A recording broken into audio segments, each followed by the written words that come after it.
Hi student, this is Vinod Gureria, VTBFSI. Today I am going to teach you about the process and meaning of disbursement, customer information in bank, standard operating procedure to deal with the complaints, and customer relationship management for maintaining the data of customer in the bank. Okay, process of cheque transaction. Payment के ज़माने में जैसे आपको मालूम है कि check की अहमियत आज भी वैसी ही बनी हुई है। एंड चेक बेसिकली दो टाइप के होते हैं, एक बियरर चेक है और दूसरा अकाउंट पे ही चेक है। अकाउंट पे ही चेक में क्या होगा कि ये चेक आप अकाउंट में डिपॉजिट करेंगे, जिस कस्टमर के नाम का अकाउंट है उसके बैंक अकाउंट में ये डिपॉजिट किया जाएगा, और एक प्रिस्क्राइब टाइमलाइन जो समय दिया गया है उसका एक टैट है, उसके अंदर वो कस्टमर के अकाउंट में पैसा आ जाएगा। और दूसरे टाइप का जो चेक है वो है बियरर चेक। बियरर चेक में जिसको चेक दिया गया है वो उसको कैश करा सकता है और वो उसी समय कैश में कन्वर्ट हो जाएगा। नाउ सेकंड वन इज़ ग्राहकों की शिकायतों को संभालना। किसी स्तर पर आपके व्यवसाय को ग्राहक शिकायत प्राप्त होने की संभावना यदि है तो इसे सकारात्मक और रचनात्मक तरीके से आपको देखना होता है। बैंक के बिजनेस में भी एग्जैक्टली वैसे ही है। कंप्लेंट सामान्य तौर पर जो ग्राहक आपके उत्पाद या सेवा से नाखुश हैं वे ही आपसे शिकायत करते हैं, लेकिन वे दूसरों से शिकायत करेंगे और अपना व्यवसाय कहीं और ले जाएंगे। जो आपसे शिकायत नहीं करेगा ग्राहक, इट मीन्स वो आपकी सर्विस पसंद नहीं करेगा और नेक्स्ट टाइम आपकी सर्विस नहीं लेगा और वो अपने व्यवसाय को, अपने बिजनेस को किसी और बैंक में, अगर बैंक के केस में हम देखें कि तो कहीं और दूसरे बैंक में शिफ्ट कर देगा। लेकिन जो लोग आपसे शिकायत कर रहे हैं, it means they are your well wisher, जो आपके चाहते हैं, वो आपके बैंक से जुड़े रहना चाहते हैं, आपकी सर्विसेज को वो अच्छा समझते हैं, इसलिए आपको उन्होंने शिकायत करना उचित समझा ताकि आपकी सर्विसेज में सुधार आ सके। शिकायत निवारण नीति।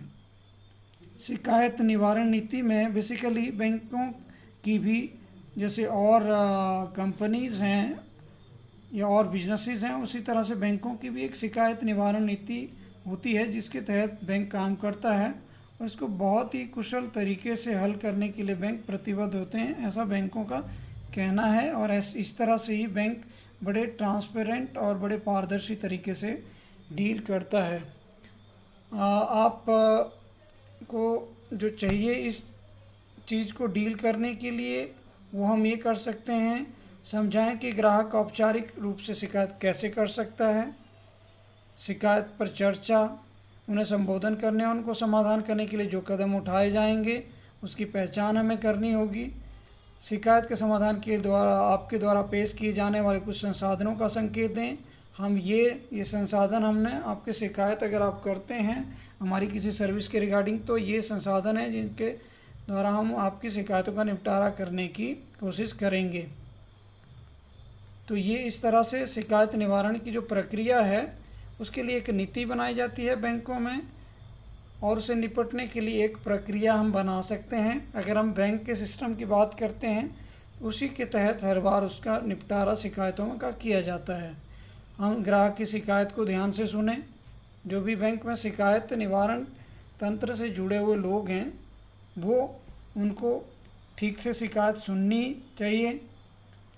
शिकायत का विवरण जो है, शिकायत की डिटेल्स एक कंप्लेंट रजिस्टर बैंक में होता है उसमें दर्ज करते हैं। सभी तथ्य प्राप्त करें। जो शिकायत कस्टमर ने की है उसका विवरण सही ढंग से समझा जाना चाहिए और उसको दर्ज किया जाना चाहिए। अगर उन्होंने कोई प्रश्न पूछा है तो क्या पूछा और क्यों पूछा है। समस्या को ठीक करने के विकल्पों पर हम चर्चा कर सकते हैं। ग्राहक से पूछें कि वे क्या प्रतिक्रिया चाहते हैं। हम ग्राहक से बातचीत कर सकते हैं, क्या उनको किसी चीज़ का मेंटेनेंस करना है या उनको धन वापसी करनी है या माफ़ी हो सकती है। तय करें कि अनुरोध उचित है कस्टमर का या नहीं, और शिकायत पर हमें जल्दी से एक्ट करना होगा।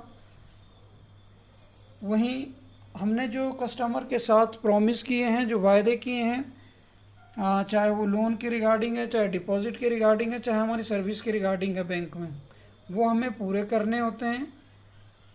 ग्राहक के अनुरोध को हल करने में कोई देरी हो तो हमें उनको सूचित करना चाहिए कि इतना समय आपकी कंप्लेंट को रिजॉल्व करने में लगेगा, और उन चीज़ों का वादा ना करें जिन्हें हम पूरा नहीं कर सकते हैं। नेक्स्ट है फॉलोअप। ग्राहक की कंप्लेंट किस स्तर तक पहुंचा है समाधान, उसके बारे में हम कस्टमर से बातचीत कर सकते हैं, और सुनिश्चित करना चाहिए हमें कि आपके कर्मचारियों को शिकायतों को संभालने के दौरान आपकी प्रक्रिया का पालन करने के लिए वो कर्मचारी वही डील करें जिनको कि कंप्लेंट रेजोल्यूशन के लिए ट्रेन किया गया हो। अपने ग्राहकों को प्रतिक्रिया और शिकायतें प्रदान करने के लिए प्रोत्साहित करें। हम ग्राहक को कंप्लेंट्स हमारी सर्विस के रिगार्डिंग अगर कोई कंप्लेंट उनको होता है तो उनको रिजॉल्व करने उनको कंप्लेंट करने के लिए हम प्रोत्साहित कर सकते हैं, ताकि हमारी सर्विसेज में जो भी उनको डिफेक्ट्स लगते हैं, कमियां लगती हैं, उनको हमें ही कंप्लेंट करें, जिसको हम समय रहते सुलझा लें और हमारी सर्विस ज़्यादा बेहतर हो सके।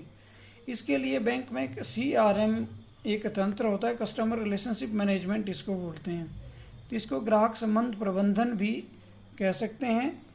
इसमें बेसिकली ग्राहक से, कस्टमर से रिलेटेड, अगर बैंक के केस में हम बात करेंगे तो बैंक में ग्राहक से संबंधित एक डेटा उसमें एकत्र किया जाता है, जिसमें ग्राहकों के फ़ोन नंबर, ईमेल्स वगैरह के द्वारा उनकी कंप्लेंट्स, उनकी असंतुष्टि को निपटाने का प्रयत्न किया जाता है।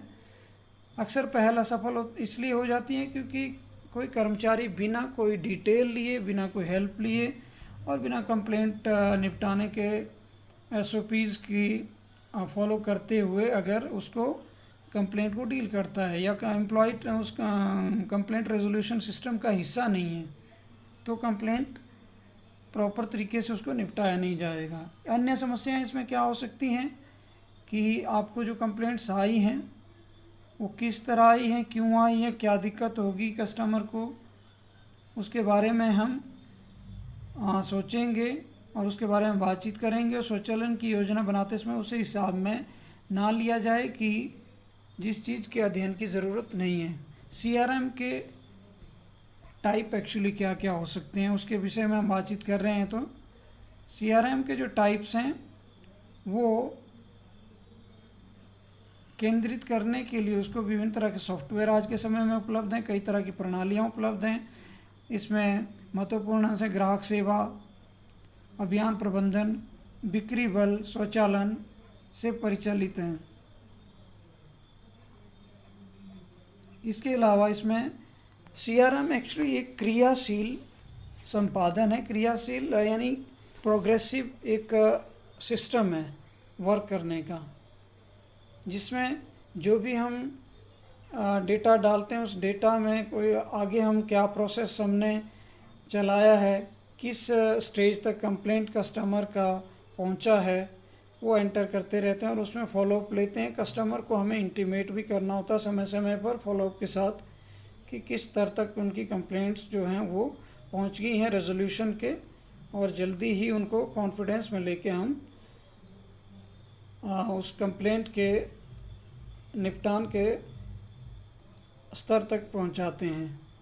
निर्दिष्ट विपणन अभियान को डिज़ाइन तथा क्रियान्वयन करना, एक उसका सर्विस का एक कैंपेन हम चलाते हैं जिसमें ज़्यादा से ज़्यादा कंप्लेंट्स को हम रिज़ॉल्व करें, किस तरह से करनी है, क्या उसको निपटाने का हमारा तंत्र होगा, किस तरह से SOPs हम फॉलो करेंगे और आगे लेके ये SOPs और CRM निर्णय लेने में हमें और एक सहायक और एक प्रोडक्टिव डिसीज़न मेकिंग करने में हमें हेल्पफुल होंगे, ऐसी हम इसमें एक्सपेक्टेशन करते हैं। ग्राहक का बहाव, ग्राहक किस चीज़ में उनको प्रॉब्लम है, हमारी सर्विस में दिक्कत है, हमारे प्रोडक्ट में दिक्कत है, या हमारा व्यवहार से प्रॉब्लम है, बिक्री प्रदर्शन, ग्राहक रुझान, ग्राहक का मुनाफा, किस तरह की ग्राहक की कंप्लेंट है और सीआरएम में किस सिस्टम में उसको एंटर किया जाना है, इसके बारे में हम बातचीत करते हैं और उनका एक प्रॉपर उसका डेटाबेस तैयार किया जाता है। चयनित मानदंडों के अनुसार ग्राहक आधार से लक्ष्य समूहों का गठन करते हैं। इसमें कुछ टारगेटेड समूह होते हैं। अगर हमें अपना कोई प्रोडक्ट जो है सीआरएम के थ्रू, हम अगर सर्विसेज की बात करते हैं तो सीआरएम में ये भी डेटा हम स्टोर करते हैं, मैनेज करते हैं। कस्टमर के ईमेल, उनके टेलीफोन, एसएमएस के थ्रू उनको टारगेट करते हैं, उनको अपनी प्रमोशनल स्कीम्स भेज सकते हैं। उनकी कंप्लेंट रेजोल्यूशन के अलावा उनकी प्रतिक्रियाएं ले सकते हैं, रुझान विश्लेषणों की ट्रैकिंग कर सकते हैं, क्या उनका उस चीज़ के प्रति रिस्पॉन्स है, प्लस सहयोगपूर्ण सीआरएम संपादित करें। इस तरह का सीआरएम में हम एक हेल्पफुल डेटा तैयार करने की कोशिश कर रहे हैं जिसमें कि हमें भी हेल्प मिले और कस्टमर का डेटा मैनेज करने में, उनसे संबंधित दिक्कतों में, उनको आने वाली परेशानियों को भी हम प्रॉपर तरीके से रिजॉल्व कर सकें, हल कर सकें। इसमें उपभोक्ता के संबंध को फोकस किया जाता है, उनकी सारी डिटेल्स ली जाती हैं, उनके लेन देन की डिटेल हैं, चाहे उनके केवाईसीज हैं, हर तरह के उनके किस सर्विस को उन्होंने लिया है, क्या उन्होंने लोन लिया है, लोन से संबंधित शिकायत है या उनकी कोई अकाउंट से रिलेटेड कोई दिक्कत है या कोई एसएमएस से दिक्कत है या एटीएम की सर्विसेज से रिलेटेड दिक्कत है, उन सब को हम इसमें संपादित करते हैं। सरल संपादित करें। हमारा जो कस्टमर से डील करने का तरीका है, उनको बातचीत करने का तरीका है, उनको एसएमएस, ईमेल्स या कोई किसी भी तरह की जो इन्फॉर्मेशन होगी वो सीआरएम के थ्रू हम सिंपल से सिंपल लैंग्वेज में और बिल्कुल सिंपल तरीके से, साधारण तरीके से उनको, सरल तरीके से उनको भेजें और उनके फीडबैक भी अपने पास रखते हैं।